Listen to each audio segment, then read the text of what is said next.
अमरावतीमध्ये ड्रग्ज विरोधात गुन्हे शाखेची मोठी कारवाई करण्यात आली आहे। मुंबईहून अमरावतीत एमडी ड्रग्ज विक्रीसाठी आलेल्या आरोपींसह स्थानिक साथीदाराला पोलिसांनी अटक केली आहे।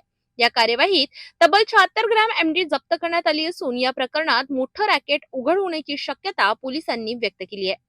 मिळालेल्या माहितीनुसार शनिवारी सायंकाळी स्थानिक गुन्हे शाखेला गुप्त माहिती मिळाली की मुंबई येथील आरोपी मोहम्मद रफिक मोहम्मद सलीम हा बडनेरा येथील ड्रग्ज विक्रीसाठी येणार आहे। माहितीच्या आधारे गुन्हे शाखेच्या पथकाने बडनेरा येथील नवी वस्ती परिसरातील विश्रामगृह परिसरात सापळा रचला। यावेळी आरोपीला ताब्यात घेण्यात आले। तपासादरम्यान अमरावती येथील छायानगर येथे राहणारा सोहेल खान फिरोज खान याचाही या प्रकरणात सहभाग असल्याचे समोर आले। पोलिसांनी त्यालाही ताब्यात घेतले। दोन्ही आरोपींकडून तब्बल 76 ग्रॅम एमडी ड्रग्ज जप्त करण्यात आले। या प्रकरणात आणखी काही आरोपींची नावे समोर येण्याची शक्यता असल्याची माहिती गुन्हे शाखेचे पोलीस निरीक्षक संदीप चव्हाण यांनी दिली आहे। तसेच या कार्यवाहीतून मोठं ड्रग्ज रॅकेट उघड होण्याची शक्यता असल्याचेही त्यांनी सांगितले। दरम्यान काही दिवसांपूर्वी नागपुरी गेट पोलीस ठाणे हद्दीतील सुकडी परिसरातही कोट्यवधी रुपयांचा एमडी ड्रग्ज जप्त करण्यात आला होता। मात्र त्या प्रकरणातील आरोपी आणि आत्ताच्या कारवाईतील आरोपी यांच्यात सध्या तरी थेट संबंध दिसून आलेला नाही। सुकडी परिसरातील कारवाईचा सखोल तपास सुरू असून लवकरच सर्व आरोपींना अटक करण्यात येईल।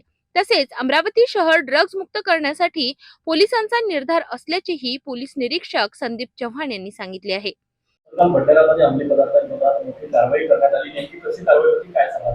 काल दिनांक 14/3/2026 रोजी आमच्या गुन्हे शाखेच्या पथकाला एक खात्रीशीर बातमी मिळाली होती की एक इसम आहे मोहम्मद रफिक मोहम्मद सलीम, हा अंधेरी वेस्ट मुंबई इथून येथे राहतो आणि तो इथल्या काही लोकांना एमडी विक्री करण्याच्या उद्देशाने येत आहे अशी खात्रीशीर बातमी मिळाल्याने आम्ही तो सापळा लावून होतो।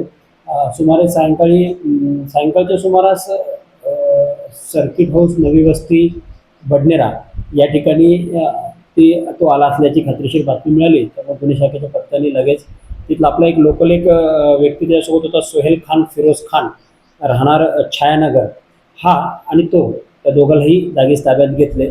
पंच आणि राजपत्रित अधिकारी यांच्या समक्ष त्या दोघांची झडती घेतली असता जो मुंबईचा इसम होता मोहम्मद रफिक मोहम्मद सलीम याच्या ताब्यातून सुमारे 76 ग्राम एमडी ही आम्हाला रिकवर करता आली। राजपत्रित अधिकारी आणि 2 पंच या समक्ष व्हिडिओ चित्रीकरणामध्ये ही सगळी कारवाई झालेली आहे। त्यानंतर त्यांच्या एकंदरीत तपासामध्ये त्यांच्याकडून आणखी बऱ्याच लोकांची नावं निष्पन्न झालेली आहेत। त्या अनुषंगाने गुन्हे शाखेचे एक पथक तपास करत आहे।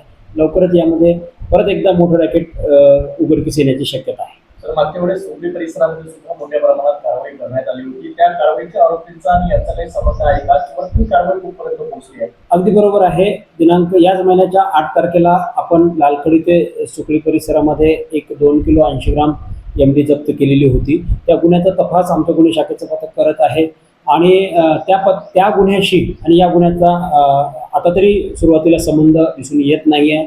तेही आम्ही तपासतोय की या लोकांचे त्या लोकांशी कुठे लागेबांधे आहेत का। आणि त्या 8 तारखेच्या ज्या गुन्हा दाखल केलेला आहे 2 किलो 80 ग्राम एमडीचा, त्या संदर्भात आम्ही 4 आरोपी अटक केलेले आहे। त्याच्यामध्ये आणखी एका आरोपीच्या पोझिशनमधनं त्याच्या घरातून आपल्याला 62 ग्राम एमडी मिळालेली आहे आणि इतर आरोपीच्या शोधावर आमचे गुन्हे शाखेचे वेगवेगळे पथक तपास करत आहे। लवकरच या गुन्ह्यातले उर्वरित 6-7 आरोपी आहेत, आणखी काही आरोपी याच्यामध्ये निष्पन्न झाले आहेत।